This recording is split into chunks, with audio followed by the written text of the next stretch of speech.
재경공이 공자께 정사를 여쭙자 공자께서 말씀하셨다. 임금은 임금다워야 하고 신하는 신하다워야 하며 아버지는 아버지다워야 하고 자식은 자식다워야 합니다. 지금 나의 역할은 무엇인가? 회사원, 사업가, 자영업자, 학생, 주부, 공무원, 프리랜서, 유튜버, 작가, 음악가 등 다양할 것이다. 그럼 다음 질문에 답해보자. 지금 맡은 일에 최선을 다하고 있는가? 많은 이들이 자신의 삶에 최선을 다하고 있다고 생각한다. 적어도 하루 8시간 이상을 투자해서 일하고 있기 때문이다. 최선을 다해 살고 있긴 하지만 한편으로는 지금보다는 좀 더 나은 삶을 원하기도 한다.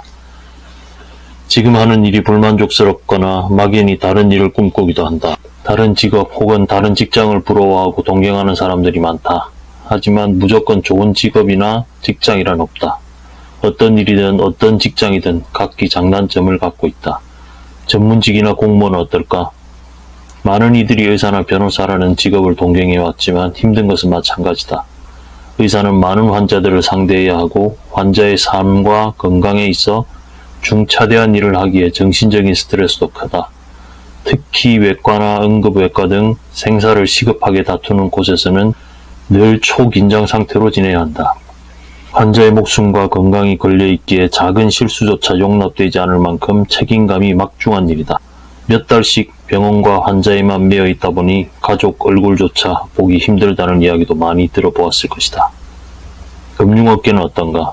수억 원대 연봉을 자랑하는 애널리스트가 부럽다고 생각할 수도 있다. 하지만 그들 역시 업무 부담이 상당하다. 거의 매일 밤 12시까지 일하고도 다음 날이면 7시 전에 출근해야 한다. 주말에 출근하는 것도 부지기수다. 세계 경제 동향은 물론 기업과 시장의 변화도 항상 파악해야 하므로 긴장의 끈을 놓을 수 없다. 겉보기에는 좋은 직업처럼 보이지만 매일매일 피말리는 무한 경쟁의 한복판에 놓인 일이다. 의사나 애널리스트라는 직업이 좋다 나쁘다를 말하는 게 아니다. 남들 눈에 보이는 것과 그 직업의 실제는 다르다는 뜻이다. 때문에 중요한 것은 좋아 보이는 직업을 택하는 것이 아니라 나의 적성에 맞는 일을 택하는 것이다. 그런데 안타깝게도 대부분은 적성을 알아볼 겨를도 없이 직업을 택한다. 학교를 졸업하면 바로 취업난을 뚫고 생활정선에 뛰어들어야 하기에 적성을 따져가며 직업을 고르는 것이 자칫 배부른 소리로 들리기도 한다. 혹은 자신이 무엇을 좋아하는지는 제쳐두고 부모님이 원하는 직업을 택하는 경우도 많다. 부모들이 선호하는 직업군은 대체로 의사, 변호사, 판사, 공무원, 대기업, 회사원 등이다. 누군가는 다른 사람의 생명이나 건강에 관심이 없는데도 의대에 다니며 어려운 의학 공부를 해야만 한다. 어떤 사람은 국가고시를 준비하기 위해서 몇 년간 고시원에 머물며 시간과 노력을 쏟아붓는다. 반드시 성공한다는 보장도 없이 말이다. 또 어떤 사람은 가족 대대로 내려오는 직업을 물려받아야 한다는 부담도 있다.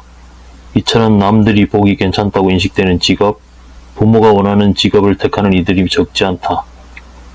그런데 그 직업이 자신에게 맞지 않는다면 어떻게 해야 될까? 혹은 그 일에 재능이 없다면? 직업에 귀천은 없다고 하지만 우리는 여전히 주변의 눈치를 살핀다. 산업공상신분제의 잔재가 여전히 남아있다. 하지만 세상은 급변하고 있으며 직업의 세계도 마찬가지다. 직업의 귀천을 따지는 것은 변화하는 세상을 이해하지 못하는 시대착오적인 태도다. 중요한 것은 내가 무엇을 좋아하고 잘하는지를 파악해 적성과 재능에 맞는 일을 찾는 것이다. 그리고 이것은 내가 추구하는 가치로 연결된다. 나는 일에서 어떤 가치를 추구하는가? 그 가치에 따라 맡은 일에 성심을 다하고 즐겨야 한다. 린치핀의 저자 세스 고딘은 이를 예술이라고 표현한다. 같은 일을 하더라도 어떤 사람은 생계를 위해서 일한다고 생각하는 반면 어떤 사람은 자신을 예술가로 정의한다. 한 분야에서 꾸준히 최선을 다한 사람은 예술가의 경지에 오르고 장인이 된다. 이처럼 업을 대하는 태도에 따라 생계를 위한 고역이 되기도 하고 예술이 되기도 하는 것이다. 지금 내가 하고 있는 일이 적성에 맞다면 최상이지만 그렇지 않더라도 실망할 필요는 없다. 우선 직업을 바라보는 시각이 바뀐다면 그 일에서 좀 더 의미를 찾을 수 있다. 힘들고 괴로운 일이라고 생각하면 더 힘들게 마련이고 힘들더라도 감사한 마음을 잊지 않고 일에서 의미를 찾고 즐기려 한다면 태도와 습관이 바뀐다.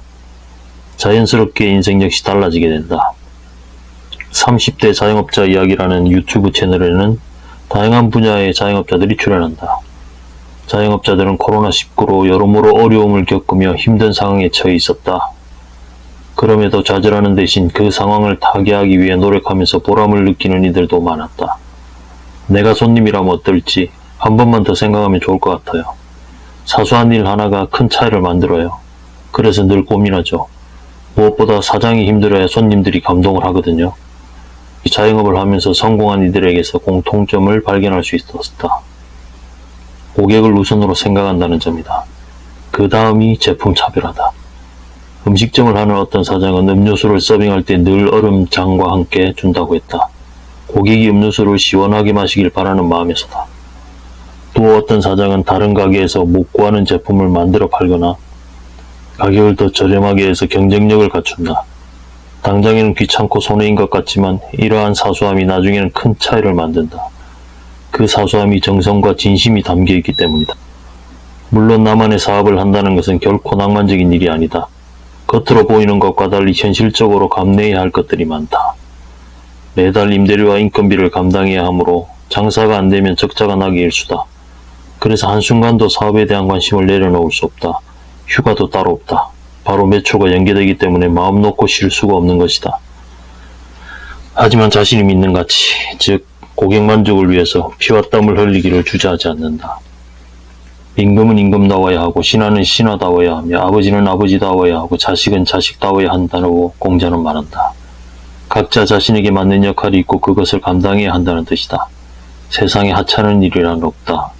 직업에 귀천을 만드는 것은 다른 사람의 시선이 아니라 바로 나 자신이다. 나의 일을 하찮다고 생각하는 순간 그 일은 하찮아진다. 스스로 자신의 일에 대한 격을 떨어뜨리는 셈이다.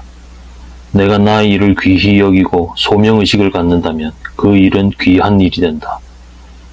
막연한 동경이 아니라 그 일을 잘 해낼 수 있을지, 그 일로 인해 감내해야 할 현실적 문제들까지 고려해 보기를 권한다. 그때도 그 일이 하고 싶다면 기꺼이 도전해보자.